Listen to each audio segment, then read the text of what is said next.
What's going on, everybody? Welcome to the second half of the NBA season. We got Carter Dudley Jr. at Raymond Live, Wilson Tarpet Jr., the Washington Wizards. Tonight they rallied late, but Milwaukee was able to hold them off. Brook Lopez with a key block late. Kuz in his first game back in DC since the trade, but we saw Washington with a big fourth quarter rally to try to get back into it. We saw, one of those things we've seen in the past. The visiting team come out of halftime and try to take control of the game. But Cardell, we'll start with you, and then Ray, your thoughts on tonight's contest. Yeah, it was a good game for the Wizards. A lot of energy. You can tell that they're really going to get started with the second half to see where Chris Middleton and Marcus Smart fit in with the team. And, they got off to a good start in the first half. They had 56-50. But that third quarter is what did them in, man. Again, when they have these type of quarters, it's something them to recover. Because they're still a young team trying to learn how to win. They were outscored 34-19.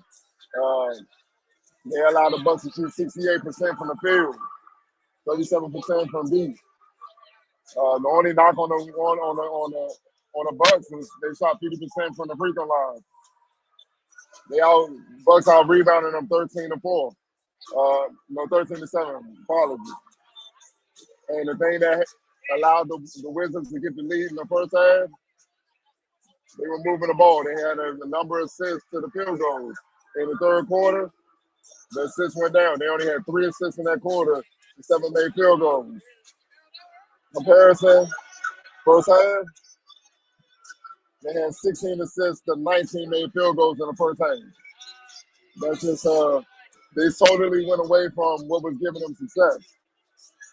Both ends, I think people understand, both ends feed into one another. How you take care of the ball helps your defense. How you defend helps your offense. When they start moving the ball in the third quarter, trying to go one-on-one, combined with an aggressive Giannis who was in foul trouble in the first half, that was just a recipe for disaster, and that's what you get. You get outscored 34-19. Now you're in a dogfight. Credit them. They fall back in the fourth quarter, but that third quarter deficit was too much for them to overcome. That's the reason why they came up short, man. I like the new sense of what I saw in the game. The new chemistry. The ball movement in the first half was excellent, man. The new sense, how they were feeding off one another. I like the leadership I saw from Chris Middleton and Marcus Smart. Getting on the guys, directing them. Hell, they was teaching them. They was telling them where to go on certain plays to keep the Bucks confused. It was a good little chess match going on between both teams because both teams had key players that were traded for one another, so they knew each other plays. So you can see they were trying to run certain sets, but guys were breaking off and trying to counter and try to get free. But all in all, man, the Bucks made a couple more plays than the Wizards did, man, especially down the stretch. So that third quarter is what did them in. Right. Yeah, I actually think the game started to get away from the Wizards to close out that second quarter.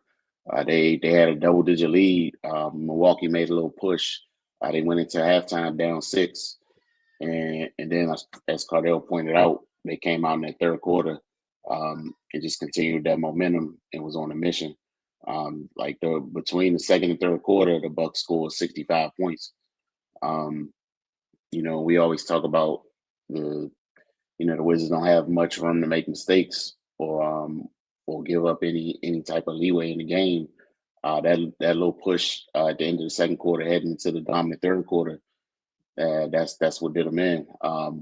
And they fought back and made a game of it at the end, and and almost and put themselves in a position to win. But they can't afford stretches like that. If they were maybe able to put a lid on it sooner instead of just giving up an entire quarter, then who knows, man? Maybe they would have been able to kind of head things off before they got too out of hand and put themselves in a better position heading into the fourth. But yeah, that third quarter was just pure dominance from Milwaukee, and the Wizards just couldn't overcome it in the fourth. But yeah, man, I like the additions. this is a super young team, and they got two quality vets now with Marcus Smart and Chris Middleton. And it's going to be interesting to see how the guys work themselves in.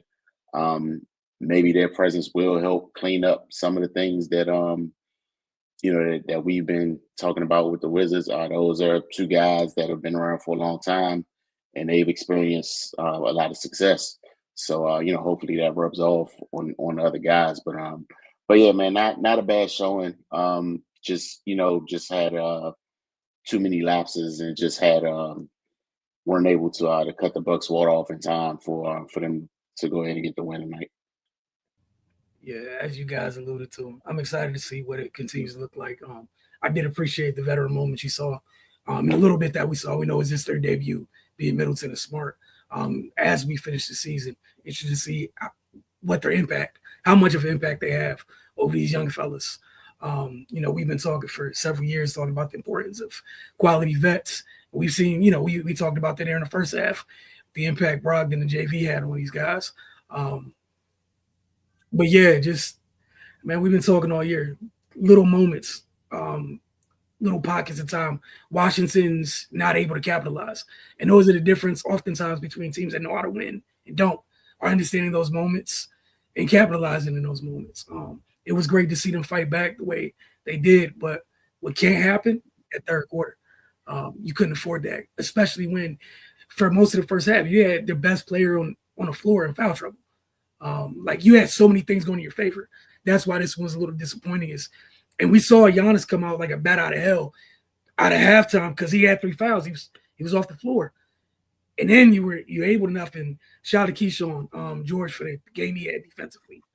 Stock was showing the box score, but thought he was tremendous defensively. Don't care what he shot.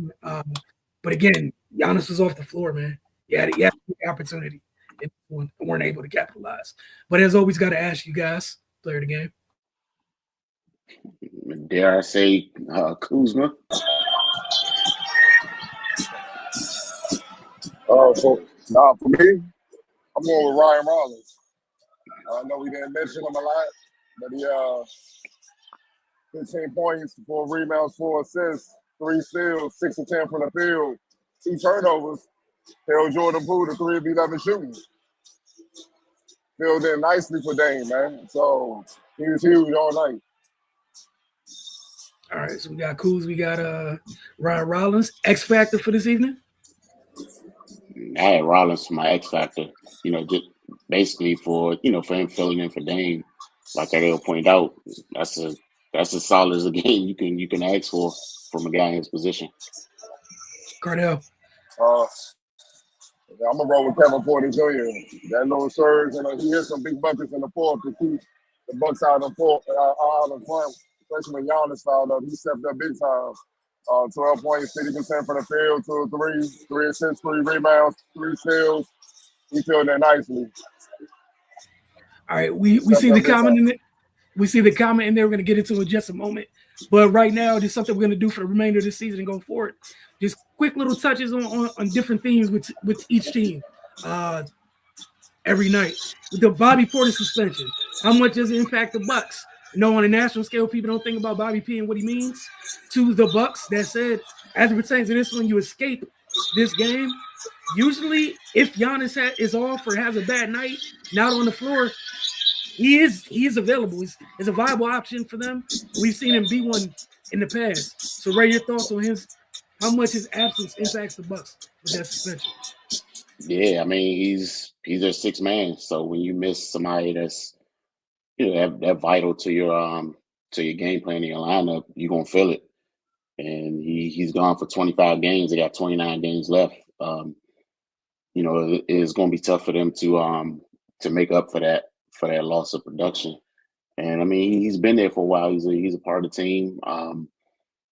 They rely on him, especially like you said, in positions like this. Giannis is having foul trouble. Typically, he comes in and is able to fill those minutes. And we saw what it looked like for Milwaukee with Giannis off the floor. So yeah, they're gonna have to strategize and figure out a way to make up for that. Cardell. Yeah, of course it's huge. And, for everything Ray just said, but also their front line not as big with him not in there, man. They're not as big. And you can see, especially you have to keep Giannis out of foul trouble. And when Giannis in foul trouble, with Lopez pretty much in there on the island alone. You know what I'm saying? Like that move late in the game where Jordan Poole took Lopez out, faked like he was going back out to go back out, and quickly went back baseline. That probably would have been Bobby in that situation, chasing him. He's more mobile or whatnot, and he probably would have done a better job than Poole. Just little things that a lot of people that won't show up in the box score that they're gonna miss. With 3-point shooting, versatility, defensively, rebounding, it's toughness. You know what I mean? So now it makes that acquisition for Cruz that much bigger. Because imagine if they didn't have Cruz, so yeah, they definitely gonna feel it. All right, Cardell, since you already talked, we'll double back with you. Debut of Middleton and Smart. We had the trade with the All-Star break almost immediately. Your thoughts on them tonight? Well, I thought the minutes they got, they were solid, man. I thought Middleton fit in nicely, ran some nice sets for him. I like even at the end of the game, they had the Wizards coaching staff had the wherewithal to give him the last time they tried to beat this former team. You know, that was cool. You know what I mean? Marcus Smart, you can tell he bought in, he trying to instill winning. You know, like these youngers got to learn how to win. And I think they're going to be big for him in the second half with these vets who won before, won a lot of games, played a lot of big games. They're going to speed up that learning process, and that's what their young boys need. But also their ultimate professionals. Like, you ain't got to worry about them on BS. They're going to show up every day, do their job, and that should rub off on the youngest. But now, all in all, yeah, very solid productions in their debut. Right. Yeah, I'm on the same page as Cardell, man. They both came in and did what you would expect guys in this position to do on a team like this. I would assume they brought them in to kind of guide these youngins and move them along. And yeah, their experience and they've won a lot in this league. And I'm definitely excited to see Smart's impact defensively. And I mean, the young guys, they compete, but he's one of the better defenders of recent times in the league, and he can just kind of show them how to play smart on that end and make more of an impact. So yeah, man, I'm definitely excited to see how they how they continue to acclimate themselves and make improvements on this team.